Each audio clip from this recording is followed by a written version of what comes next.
कुछ देर बाद इस पर सोचते सोचते जब नैना को कुछ भी गड़बड़ नहीं दिखी तो वो बाकी के बचे हुए पैनकेक खाने बैठ गई। पड़े पड़े वो पैनकेक्स काफी ठंडे हो चुके थे तो उसने एक ग्लास में अपने लिए पानी गर्म किया और उनके साथ पैनकेक्स को खा लिया। यही उसका दोपहर का खाना था। कुछ देर बाद नैना ने पैनकेक्स गायब होने की वजह से किए गए व्यवहार के पीछे अपने दिमागी संतुलन का कारण बताया, क्योंकि उसे मात्र 50 लाख मिल चुके थे तो वो उसे लेकर बहुत ही उत्साहित थी, जिसकी वजह से उसका दिमाग काम करना बंद हो चुका था और अंत में उसे लगा कि किसी ने उसके पैनकेक्स नहीं उठाए, जबकि प्लेट पर पैन कैन्स उतने ही थे जितने उसने वहां रखे थे। खुद को बेचकर 50 लाख कमाने के बाद नैना सबसे पहले हॉस्पिटल पहुंची और अपने माँ के ऑपरेशन के लिए पैसों का इंतजाम किया। फिर उसने जितने पैसे बचे उनसे अपना कर्जा उतारा। सारा कर्जा उतर जाने के बाद नैना को बहुत खुशी मिली। यहाँ तक कि जब वो काम करने के लिए गई तो वो बहुत ही खिलती नजर आ रही थी। और अचंभे की बात ये थी कि उस बूढ़े आदमी ने उस दिन के बाद एक बार भी उससे कांटेक्ट नहीं किया। ऐसा लग रहा था जैसे वो ये पूरी तरह से भूल गया होगा। और दूसरी तरफ नैना अपनी कर्ज से मुक्त जिंदगी से बहुत खुश थी।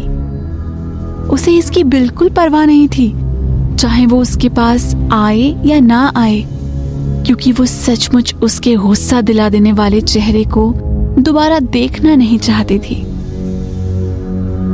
हर बार नैना उस बूढ़े आदमी के दुर्व्यवहार के बारे में सोचती थी जो उसने नैना के साथ किया था और जो उसने अपने हाथों से उस कॉन्ट्रैक्ट को नैना की छाती पर दे मारा था। ये सोचकर नैना को बहुत गुस्सा आने लगता था।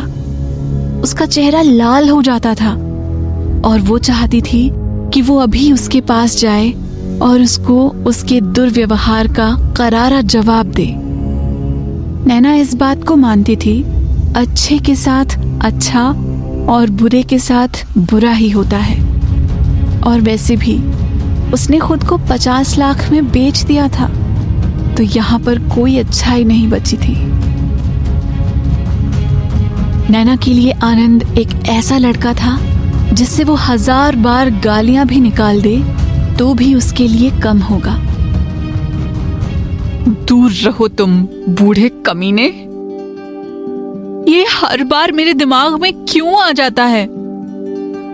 हॉस्पिटल में डॉक्टर ने नैना की माँ को अपनी बॉडी का चेकअप कराने के लिए कहा और उन्हें सर्जरी के लिए तैयार होने के लिए भी बोला गया। ये सुनते हुए रेखा एकदम से बैठ गई और बोली, डॉक्टर, क्या मेरी सर्जरी होने वाली है? डॉक्टर को सिर हिलाते देख वो एकदम हैरान हो गई और सोचने लग गई कि वो सर्जरी कैसे हो सकती है। इसके पीछे कारण ये था कि उसके पास सर्जरी के लिए पैसे नहीं थे, नहीं तो वो इतने दिनों से वार्ड में ना पड़ी रहती। डॉक्टर, हमने अभी तक आपकी सर्जरी की फीस नहीं भरी है, तो आप फीस के बिना सर्जरी कैसे कर सकते हैं? आपकी सर्जरी के लिए पैसे भर चुके हैं, आप उसकी चिंता मत कीजिए। आप सिर्फ सर्जरी के लिए थोड़ा वेट कीजिए।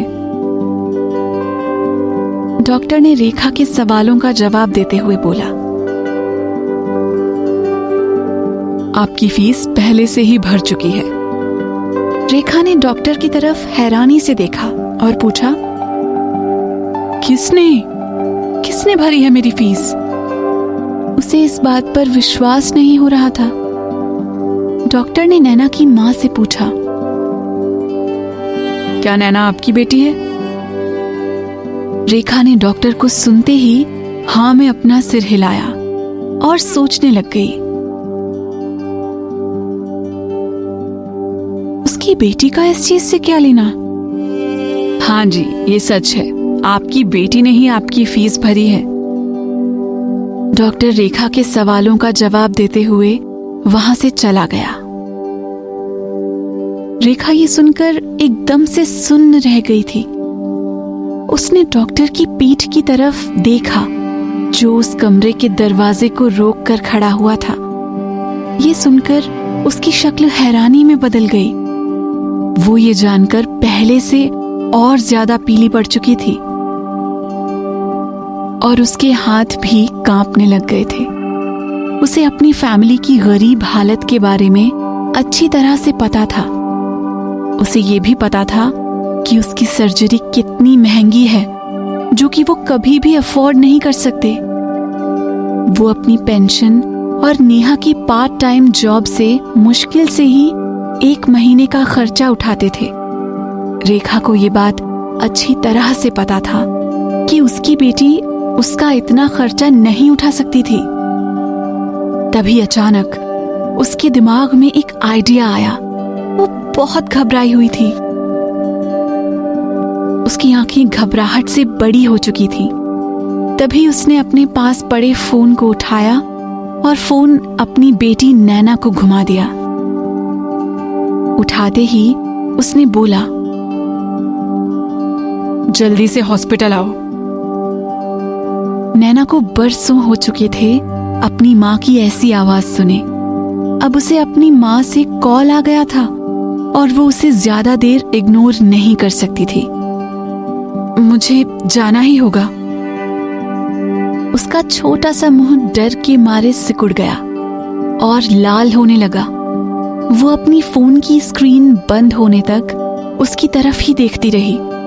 उसे पता था ये पल एक न एक दिन तो आ ही जाएगा, जब उसकी माँ को इसके बारे में पता लगेगा और वो नैना से उन पैसों के बारे में पूछेगी। नैना ने यह तय कर लिया था कि चाहे उसे अपनी माँ से झूठ भी क्यों ना बोलना पड़ जाए, लेकिन वो अपनी माँ को कभी ये पता नहीं चलने दे सकती कि उसने खुद को एक अंडरवर्ल्ड बॉस को 50 लाख में बेच दिया है। उसकी माँ बहुत जिद्दी थी और वो चाहे मर जाती, लेकिन उन पैसों से कभी अपना इलाज ना करवाती जो उसने खुद को बेचकर कमाए थे।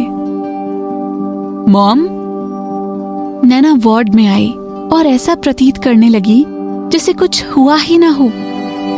उसने अपनी माँ के घबराए हुए चेहरे की तरफ नहीं देखा और आराम से पूछा, क्या हो गया माँ? क्या आपने अपना रात का खाना खा लिया? पक्का आपने खाना नहीं खाया होगा। मैं अभी आपके लिए कैंटीन से कुछ लेकर आती हूँ। यहाँ आओ। नैना को वार्ड से बाहर जाते हुए रेखा ने उसे वापस बुलाया। नैना के हाथ कांपने लगे। उसने हाथ में लंच बॉक्स को जोर से पकड़ रखा था। वो खुद को नॉर्मल दिखाना चाहती थी। फिर वो एक बिल्कुल नॉर्मल आवाज में बोली, माँ, क्या हुआ? आप इतने गुस्से में क्यों हैं? क्या मैंने कुछ गलत काम किया है?